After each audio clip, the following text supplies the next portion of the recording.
توبہ کی کیا شان ہے، کتنی عظمت ہے، توبہ پر اللہ پاک کتنے خوش ہوتے ہیں، آئیے آپ کو بتاتے ہیں۔ حدیث شریف میں فرمایا گیا ہے کہ جب آدم علیہ السلام اور شیطان کی دشمنی ٹھن گئی تو شیطان آدم علیہ السلام کا حاسد اور فریبی دشمن تھا۔ حضرت آدم علیہ السلام کو تاج خلافت پہنا دیا گیا، جنتوں کے وعدے دے دیے گئے، تو شیطان کو فکر ہوئی، اس نے کہا یا اللہ، آدم علیہ السلام میرا دشمن ہو گیا ہے، میں اس کا دشمن ہوں، اس کے پاس عقل بھی ہے اور اسباب ہدایت بھی ہیں، تو میرا جو ہے نا جو ہے وہ بند کر دے گئے، یہ کچھ وقت مجھے بھی دے دیجئے تاکہ میں اس پر غالب رہوں۔ حق تعالیٰ نے فرمایا ہم نے تجھے اکثریت کی قوت دی، ہم نے تجھے قوت دی ہے۔ آدم علیہ السلام کا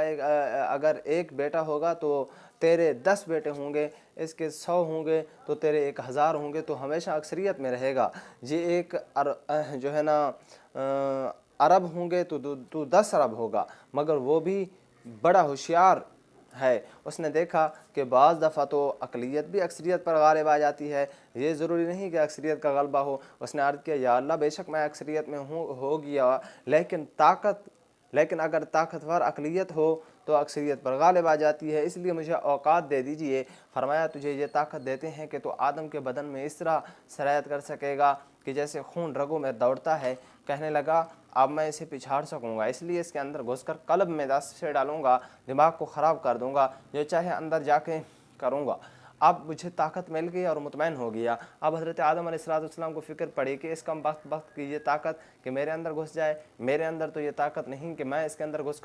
سکوں، تو یہ غالب رہے گا اور سب کو جہنمی بنا دے گا، مجھے بھی تو کوئی قوت دے، میں بھی اس کا مقابلہ کر سکوں۔ حق تعالیٰ نے فرمایا آدم کو کہ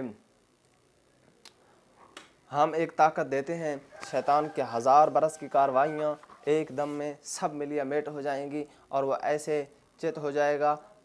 چاروں شانے لگ جائے گا، کفر تک اگر ہو جائے تو توبہ نصیب ہونے پر 1 منٹ میں سارا کفر ختم ہو جائے گا۔ اس لیے آپ صلی اللہ علیہ وسلم نے فرمایا اگر 100 سال کا کافر بھی سچے دل کے ساتھ توبہ کرے اور اس نے جتنا بھی کفر کیا تو ہم اس کے پچھلے سارے گناہوں کو معاف فرما دیں گے۔ شیطان کے پاس طاقت ہے، شیطان کو وسوسے ڈالنے کی طاقت ہے، شیطان کو گمراہ کرنے کی طاقت ہے، دماغ خراب کرنے کی اس کے پاس طاقت ہے، تو ہمارے پاس توبہ کی طاقت ہے، ہمارے پاس نماز کی طاقت ہے، ہمارے پاس حج کی طاقت ہے، ہمارے پاس زکوٰۃ کی طاقت ہے، ہمارے پاس تہجد کی طاقت ہے، ہمارے پاس اللہ کو راضی کرنے کے لیے صدقہ کی طاقت ہے، تو ہم بھی تو مختلف طریقوں کے ساتھ شیطان کو شکست دے سکتے ہیں، اپنے رب کو راضی کر سکتے ہیں۔ اللہ پاک توفیق عمل نصیب فرمائے۔